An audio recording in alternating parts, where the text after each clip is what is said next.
Sometimes you have to help them to see that there are other options than just that one friend group. If they have that issue, some kids are social; they don't have that issue. They can make friends anywhere. But I was more so saying that's like an important thing to pay attention to when they feel like they're on the outside of the friend group that they desire to be a part of. But you know what's crazy, love? I think from my point of view, I think it's backwards. Hmm. I think the boys are way more vicious than the girls, fan. There is like, especially when they're like around from 8 to 12. Because let's be honest, man, when we boys we are more rough towards each other. Like we're going to do like rough shit. We're going to play soccer, basketball, football. That's like contact right there already, right? Hmm. Yeah, And we're gonna go hard at each other. You see that since we're little. Like I'm seeing that with Hmm. my nephews and shit like that.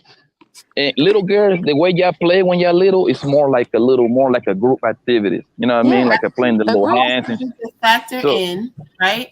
The fact that these little girls now 9, 10, 11 years old, right?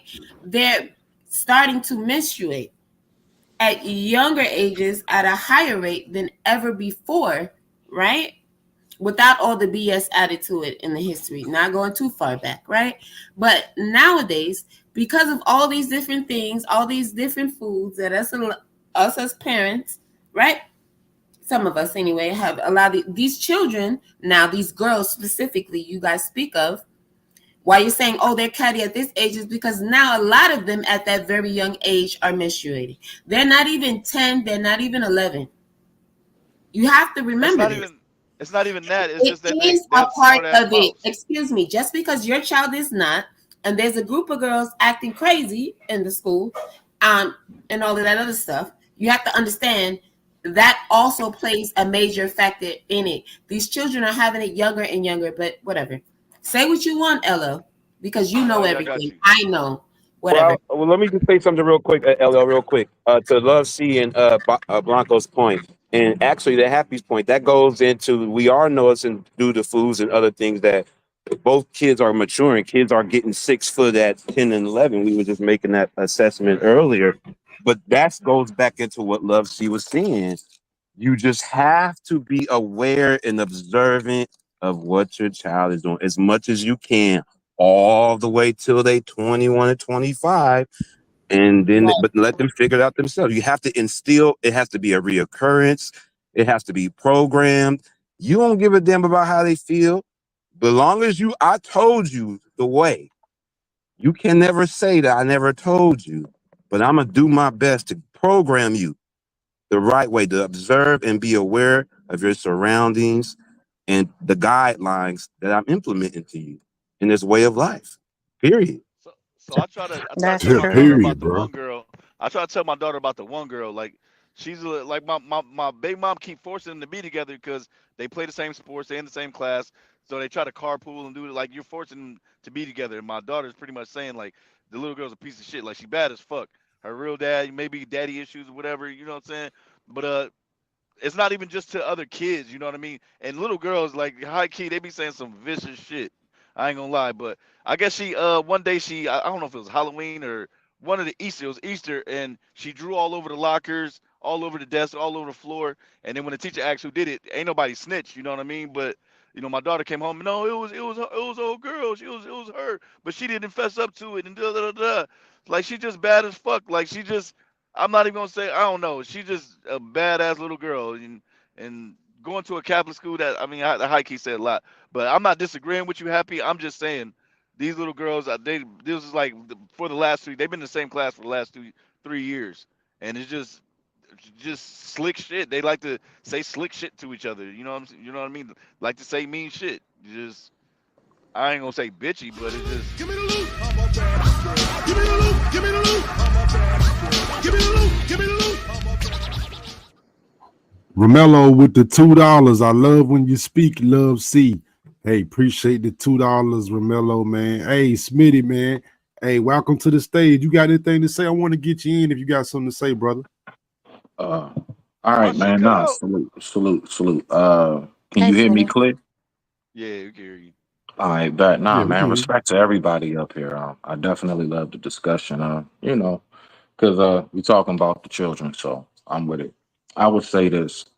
So the first thing that I've always recognized, the very day that the first time I held my baby girl, first thing I said is, nothing in this life is going to be guaranteed for you.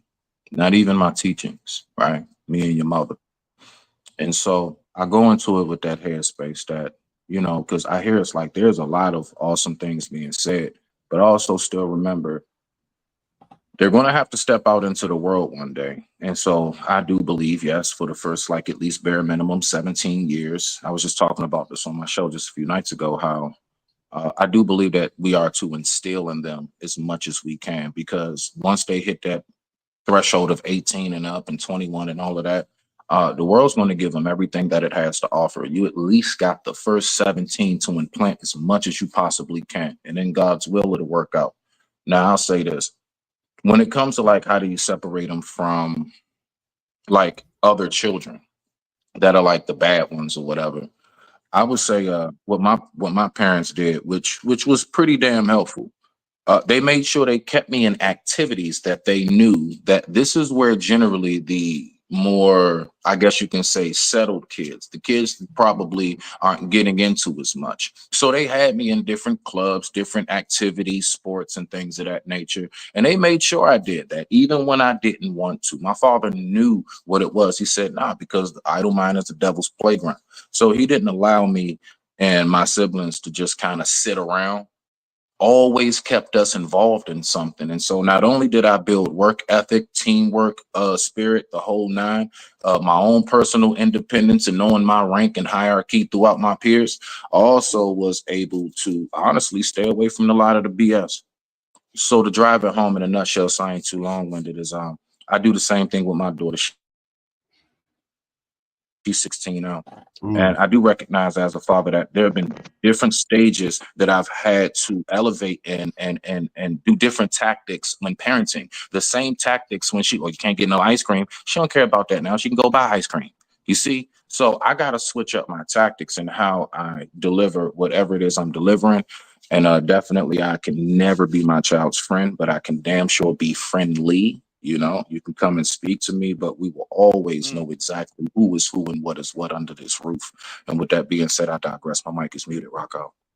Preach. Yeah, Preach. appreciate you, Smitty. Yeah, I don't but know if you go was ahead, here jump in there. My earlier bad, with bro. that one. Oh no, no, no. I was good. I was good. It's good, G. Smitty, I don't know if you was here earlier when we had that conversation about being your friend's being your child's friend. Were you here earlier? Did you hear that? Smitty? Yes, yeah. I heard it Yeah, earlier with oh, Tyranny. you heard that Yeah, one? Okay. Okay, because yes, no, I heard it. I like the way you said. I like the way you put that. I could be friendly, but I'm not your friend. I like how you put that. I was just hoping you can expound more on Yeah, that one. nah, that's a big fact. Yeah, friendly, not just your friend. That means we Yeah. have a good rapport, but understand, like, we not blurring the lines here. You know who Yeah, I that's am. I right. know who you are. We're friendly, but Yeah, my yeah, daughter's not that's allowed to bust out and call me bruh. Dead.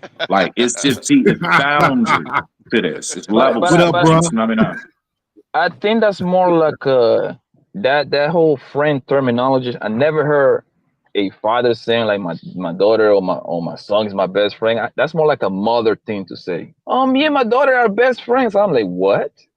Ain't your fucking best friend, nigga. That's your daughter. That's your son. And I believe Poppy, what Like, it is But more see, than anything, brother my thing, Blanco. You just got to give your kids see. That's why, like, being able to I believe provide this a space for is what them I is so think, right? important. That's all. I think like the more involved you are with your kids, the more they're going to look at you as like the cool. For the most part, this is what I noticed. The cool parent, he usually is going to be Ain't the that what man. I said earlier, Moo? The more that bond is gonna be getting like that anyway. The more you Yeah, cool with them anyway, you implement. It's just gonna fall into that yeah. quote unquote friendlier thing with them. You the bond. La- and To and the worry about reason that. what I Yeah, and the reason what I say the cooler parents usually going to be the man is because we are more tend to do like an outside type shit, right? And kids like that shit.